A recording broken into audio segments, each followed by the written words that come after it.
Você pode ter a melhor câmera do mundo, mas se não souber fazer color correction e color grading da maneira certa, as suas imagens vão continuar amadoras. No vídeo de hoje eu vou te mostrar de maneira simplificada como faz um color grading e um color correction da maneira certa, direto ao ponto e com alguns segredos que vão aprimorar ainda mais a qualidade dentro dos seus próximos projetos. Então bora para dentro do Premiere, que a gente não tem tempo para perder. Bom galera, eu já tô aqui dentro do Premiere com a minha imagem. Eu captei essa imagem com uma Sony ZV-E10, captei ela em S-Log2. Se você não sabe o que é formato S-Log, é um formato de arquivo com cor lavado que permite você ter uma dinâmica muito maior na hora de fazer o color grading, sem que traga granulado, sem que traga ruído para sua imagem, do que se fosse gravado um vídeo no perfil normal. Aqui dentro do Premiere nós já temos o nosso clipe aberto na nossa timeline e basicamente o que eu fiz aqui foi de um lado separar o nosso Lumetri Color e de outro lado separar o Lumetri Scopes. Se você também quer configurar sua interface desse jeito, aqui em Windows você consegue achar aqui tanto o Lumetri Color quanto o Lumetri Scopes. Basta clicar em cima e posicionar aqui na timeline da maneira que você quiser. Eu acho mais confortável trabalhar dessa maneira aqui. Por enquanto, nós vamos clicar aqui em cima do nosso Lumetri Scope com o botão direito e vamos deixar apenas ativo aqui o nosso RGB, tá galera? Explicando para vocês rapidamente, o 0 aqui embaixo é a parte preta, é a parte escura do nosso vídeo e o 100 aqui em cima é a parte clara, do escuro para o claro, tá? De baixo para cima. Então, basicamente, o que a gente vai fazer para começar o nosso Color Correction aqui é simplesmente abaixar aqui os nossos pretos que correspondem a essa parte extrema de baixo aqui do nosso gráfico, tá, galera? Pode ver que se eu diminuir ou aumentar aqui o nosso preto, veja só como que essa parte aqui de baixo do gráfico vai ser movimentada, né? A parte de cima continua exatamente no mesmo lugar. Então nós vamos trazer ele aqui, ó, próximo à beirada do 0. Quando acontecer isso aqui, ó, e ficar branco aqui embaixo, ou ficar branco aqui em cima, que passar essa borda aqui para cima, significa que a gente está clipando o nosso vídeo. A gente está perdendo informações. Se a gente for dar um full screen para ver, a gente vai perceber que realmente aqui no casaco eu perdi muita informação. Vou dar um Ctrl Z para vocês verem, por exemplo aqui, ó, perdemos muita informação. Isso significa então, toda vez que ficar branco assim, ó, significa que está clipando, que a gente está perdendo informação e isso a gente não quer, ok? Então vamos aumentar um pouquinho aqui para que ele fique próximo aqui, ó, assim, certo? E aí depois nós vamos vir aqui com a próxima parte aqui, de baixo para cima do nosso gráfico, que é as sombras, que é o Shadows, tá? Basta a gente diminuir também e você vai perceber que essa coluna aqui, ó, logo acima dos pretos, ela vai ser movimentada para baixo. Vamos diminuir ela um pouquinho aqui, certo? Beleza, acho que tá legal. E agora nós vamos pegar o branco, que ao contrário do preto, que é a extremidade aqui de baixo, o branco ela é a extremidade aqui de cima do nosso gráfico. Nós vamos aumentar ela até próximo a 80, tá galera? Por experiência própria, você não vai querer jogar esses brancos muito próximo do 100, porque fica desconfortável de assistir o vídeo depois, fica muito claro. Vou dar um exemplo aqui para vocês. Se eu jogar muito próximo, mesmo que não esteja nada clipando aqui, ó, pode ver que não tem nada clipando, fica desconfortável, fica muito claro, não é legal. E também por várias referências de cinema, eles não ultrapassam aqui o limite de 80 no nosso gráfico, beleza? Feito isso, a gente vai vir agora com os highlights, que é a mesma coisa do que o shadows aqui embaixo, tá? Ele fica logo em cima aqui, por exemplo, nós tínhamos a extremidade do preto, depois os shadows aqui, o highlights basicamente ele fica aqui, ó, do lado da extremidade do branco, tá? Essa coluna aqui, ó, depois dessa borda aqui de cima do branco. Então nós vamos também aumentar um pouquinho ela ali, ó, no máximo até 85, não vamos passar disso. E você vai me falar, Bruno, mas você não mexeu no contraste? Aí que tá. A primeira dica que eu dou pra vocês, antes de mexer no contraste aqui no slider, você primeiro vem aqui em curvas e aplica uma das técnicas mais utilizadas de contraste no cinema, que é a curva em S, tá? Então nós vamos abaixar aqui ela, fazer esse formato aqui, ó, sem clipar, certo? Show de bola, galera. Não estamos perdendo informação nenhuma, não tá uma cena desconfortável, né? Eu acho que o preto tá bem legal, o branco também não tá estourando nada. O que a gente vai fazer? A gente vai voltar agora pro nosso Basic Correction e vai aumentar um pouquinho a saturação, tá?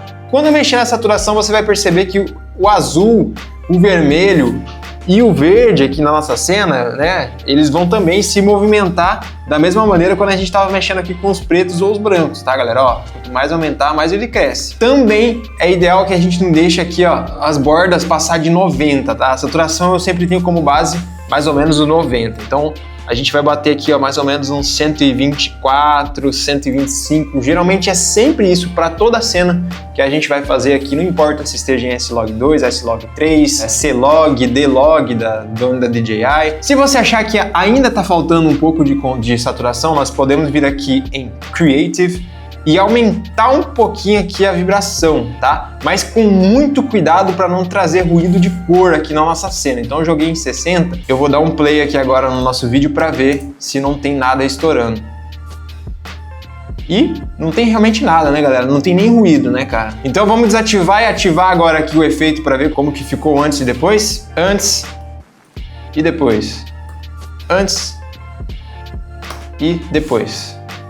E agora, depois de ter feito todo esse processo, galera, se você ainda assim se sentir incomodado, achar que tá flat, que tá faltando contraste, agora sim você tá livre para mexer no contraste. Você pode aumentar um pouquinho mais, lembrando sempre para cuidar aqui, ó, a borda para não passar do 85 e não clipar aqui embaixo.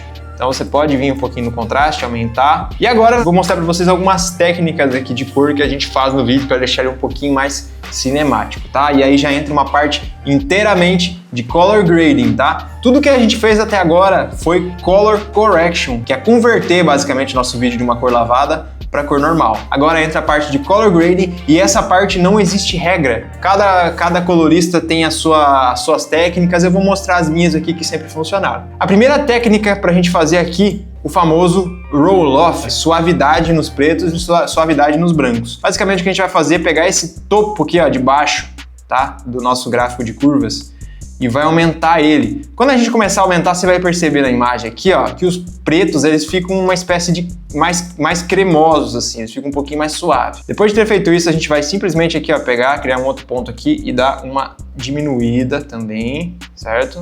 E da mesma maneira nós vamos fazer aqui, ó, com os brancos também. Então nós vamos pegar ele aqui, ó, e nesse momento você vai perceber que vai ser diminuído um pouquinho aqui o desenho do nosso gráfico, tá?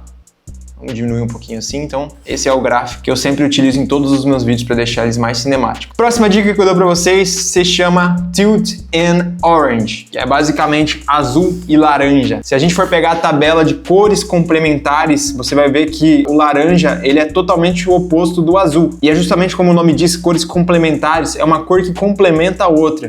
Se você ver aqui na cena, eu já fiz propositalmente. Eu deixei a cor da minha pele um pouquinho mais laranjada e o fundo no azul. Existem algumas cores que não vão casar. Existe essa tabela das cores complementares justamente para a gente ter uma noção melhor de como trabalhar com elas. Para a gente dar uma estimulada ainda mais nela, nós vamos abrir aqui o HSL Secondary e vamos selecionar aqui a cor da pele. Vamos selecionar a máscara aqui, ó, e vamos aumentar até que a gente selecione totalmente a cor da minha pele aqui. Show! Depois de selecionar aqui um pouco o tom da minha pele, o que eu vou fazer? Eu vou inverter essa máscara, vou desabilitar a visibilidade dela aqui e vou pegar aqui, ó, esse sliderzinho aqui de cor e vou diminuir mais ele aqui para baixo. O que vai acontecer, galera? O fundo que estava azul ali atrás, basicamente eu deixei ele um pouco mais azul para dar uma ênfase maior no laranja da minha pele. Tá? Então se eu voltar, para vocês verem, ó lá atrás, já ficou mais azul e chama um pouco mais de atenção. A próxima dica que eu dou basicamente vira aqui em Hue versus Luma e vai diminuir aqui, ó, um pouco o vermelho. Por quê? Se a gente for pegar diversas referências de filmes que a gente tem no mercado hoje em dia, você vai perceber que o laranja utilizado no Tilt and Orange, ele tem uma espécie de uma densidade que parece que é um pouco mais baixa. Parece que é uma espécie de um vermelho fosco. Então, no caso, se eu diminuir um pouco aqui, ó, ele dá um contraste mais agradável no tom da minha pele, ó. Ele não deixa, meio que parece que tá clipando um pouquinho. Ele tira esse clipe e deixa a minha pele aqui, ó, mais confortável para os olhos, tá? Galera, a última dica que eu vou dar para vocês para deixar um pouquinho mais cinemático aqui se chama halation. É uma espécie de uma, entre aspas, nuvenzinha que fica ao redor dos elementos claros na nossa cena. Por exemplo, essa luz aqui, ó, esse LED que está aqui atrás. Primeiramente, eu duplicaria essa cena e essa é uma maneira gratuita de fazer, porque existem plugins que fazem isso, você não precisa duplicar, né? A gente vai pegar aqui o efeito chamado Extract e vai jogar ele aqui para cima. Vamos solar essa camada aqui e aí nós vamos aqui, ó, basicamente deixar só a parte que a gente quer aplicar o efeito, tá? Clique em inverte e aí você vai selecionar só as partes que você quer aplicar o efeito, que no meu caso é mais a parte da luz ali atrás, ó, tá vendo? Essa parte da luz ali que eu quero que o efeito seja aplicado. Então, se diminuir bastante, ó, eu posso até aplicar um pouquinho aqui, ó, no meu cabelo, que tem a parte que está refletindo um pouco de luz, mas sempre dê ênfase realmente aos elementos que estão brilhando na sua imagem, como elementos de luz na sua cena. Pode ser uma luz, um LED, uma abajur, enfim. Depois que a gente fez isso, basicamente o que a gente vai fazer agora vai ser adicionar aqui um tint, que é para mudar a cor aqui do nosso elemento, e aqui no branco a gente vai colocar ele para vermelho, tá, galera? Ou para qualquer outra cor que você achar interessante. Nesse caso, como a luz ali atrás é laranja, eu vou colocar a luz aqui um pouquinho numa espécie de um vermelho para um laranja mesmo ali, beleza? Feito isso, o que eu vou fazer agora é adicionar o efeito Gaussian Blur, blur gaussiano aqui para nossa imagem. E eu vou colocar ela aqui cerca de 25%, que é para dar uma suavizada aqui no nosso elemento. Até mais aqui, vamos botar uns 35%. E agora o que eu vou fazer é basicamente ativar aqui o modo Screen. E é basicamente isso, galera. Você ainda pode vir nessa camada e mexer um pouquinho aqui, ó, na opacidade dela. Pode deixar ela 75%, enfim, como você achar que fica melhor aí para você. Então eu vou ativar e desativar o efeito aqui para vocês verem como é que fica. Desativado e ativado. É bem sutil a diferença. Para finalizar, aí eu entro num gosto mais artístico, num perfil mais artístico. O que eu poderia fazer nessa cena aqui era aplicar um efeito de bloom, que é basicamente uma espécie de nuvem que fica por cima da nossa cena. Eu vou alinhar essas duas camadas aqui para ficar mais fácil de visualizar e vou duplicar ela. Nessa de cima aqui, eu vou adicionar um Gaussian Blur e vou colocar ela aqui em cerca de 25%. Depois que eu fizer isso, eu vou clicar em Screen e vou diminuir aqui, ó, um pouquinho aqui a opacidade e posso aumentar o quanto que eu quiser aqui, ó. Por exemplo, se eu quero mais forte um pouquinho, eu vou só dosando aqui entre o blurriness, que é quanto borrado vai ficar, e a opacidade da minha camada. Vou desativar aqui e ativar para vocês verem como é que fica. Ao efeito aplicado. Eu particularmente gosto bastante, mas acho que tem que estar bem dosado, né? Por exemplo, aqui eu colocaria só em 10%, que é para dar um grau na minha imagem, ó.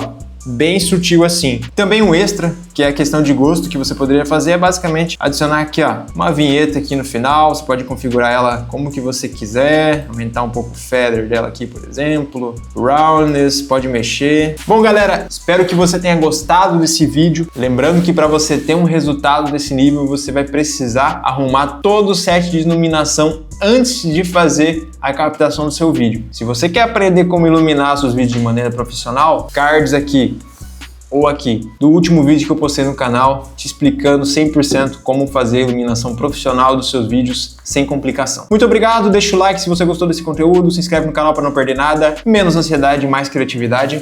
Beijão, falou, até mais!